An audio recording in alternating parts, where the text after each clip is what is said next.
Hey guys, ZQ here, and welcome to the first mod showcase video I have done in a fair few months. I think the last one was around May, so remember to beat the everlasting hell out of the like button, since that's a thing we encourage around here. But yeah, so getting straight into things, I'm going to be covering the Harken Scythe mod created by Jade Nightblazer, and basically what it allows you to do is siphon the souls of your enemies, and occasionally sheep, with the objective of essentially becoming an overpowered arsehat. So, to start with, the most important item you're going to need to make is the scythe. This is what the mod is essentially based around. Without it, you're essentially going to be doing jack shit. So to create one of those, you need 2 sticks in a diagonal angle in the corner of your grid, and 3 of any standard material, so diamond, iron, wood, you know, the general bullshit. So once you have your scythe of death, just find some unsuspecting prey, such as these 3 sheep I'm about to spawn, because they are adorable. So what you do is you go up to your prey, you hold down the right button on your mouse, wait for it, and kapooey! They all die brutally and painfully. It's wonderful. So once you've done that, you'll notice that they each drop 1 soul. Now again, if you're doing this to something like an ender, then you might notice it's going to take more than 1 hit, but fortunately sheep are kind of crap. So once you have your souls, what you're going to need to do next is close this freaking gate. Thank you. So next you're going to need this Necromonicon. Don't say that when you're drunk. You're going to need to make one of these with 4 rotten flesh and 5 pieces of paper.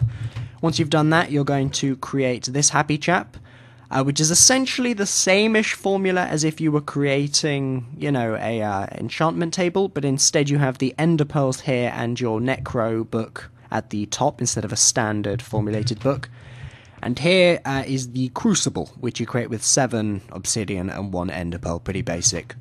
So what you're going to do is, if I just head over here, get a couple more souls, this is the setup you use. Now, it doesn't have to look like this.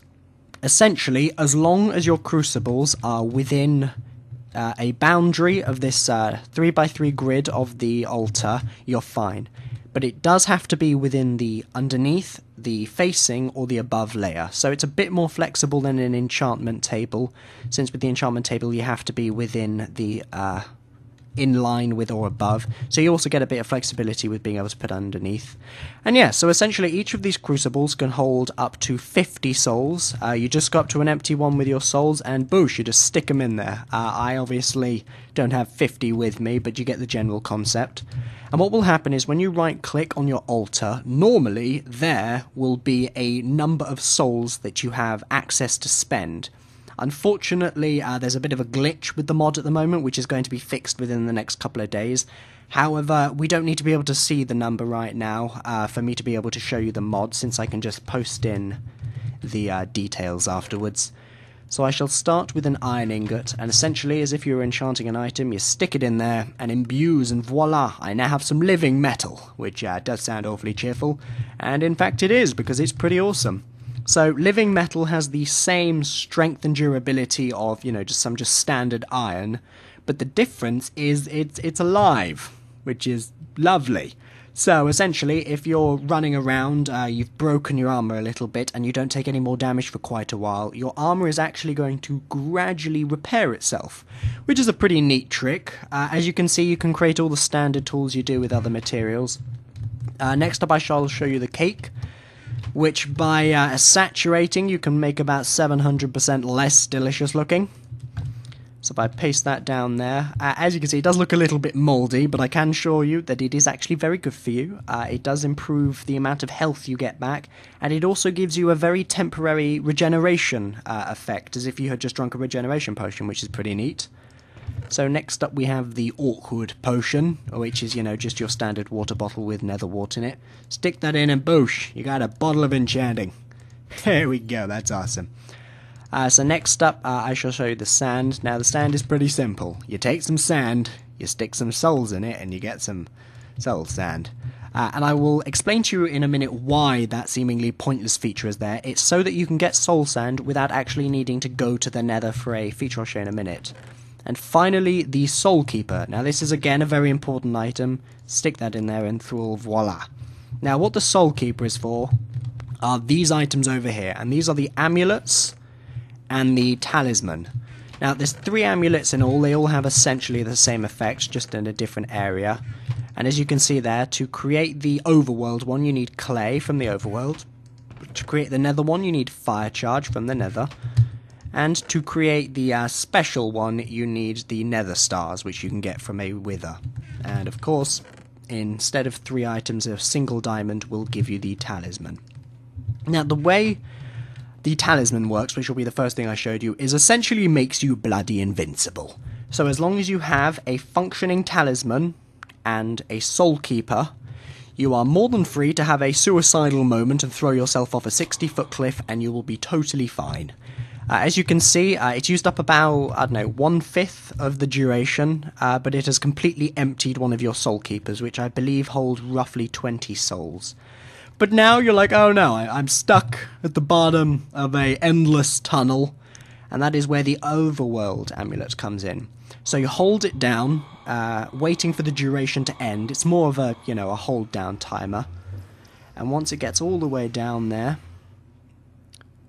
boosh, it will take you to your last save, which in my case was sleeping in a floating bed naturally. So, just moving away from that and jumping into this swimming pool, I shall show you the final feature. If you're interested, these other 2 are essentially the exact same thing as the overworld, except the nether amulet will bring you back to your portal, and the earthral amulet will bring you back to however you got into other dimensions. So, I can't really show you that, but, you know, such as the, you know, if you're in the end and you use it, it'll bring you back to the overworld. So yeah, finally, we have the reason you need soul sand, and that is this wonderful stuff. Now, literally, you can just walk straight through it. However, at night, it becomes solid glass, or if you power it with some redstone, boop. You can smack your head into it all day like a bee seems to do for half an hour, unpower it, and you can walk straight through again. And to create this stuff, you need a piece of soul sand, get some coal, just wait for it to do its cooking action, which is the most entertaining thing I have ever seen in my life. There you go, boosh. Place that down, and you can walk around it to your heart's content. And yeah, that's essentially all that's been added to the mod so far. However, the creator, like I said, Jay's Nightblazer, seems to be a bit of a psychopath with adding things. At the time of making this, I believe he or she, I should say, is about to add a huge number of new features within the next couple of days. And there is a cute little bat over there. Oh, he died. But yeah, a lot of new features are being added. You can go onto the forums and see the list of new features. But yeah, I would really recommend this one. It's not often that I actually take the time to make a mod video that's longer than about 2 minutes. So yeah, that's all I have to say. I'm gonna go now and probably drink some Coke or Pepsi. Either one. I can't tell you which, otherwise I'll start a hate war. But yeah, thanks for watching. I'm a freaking ghost.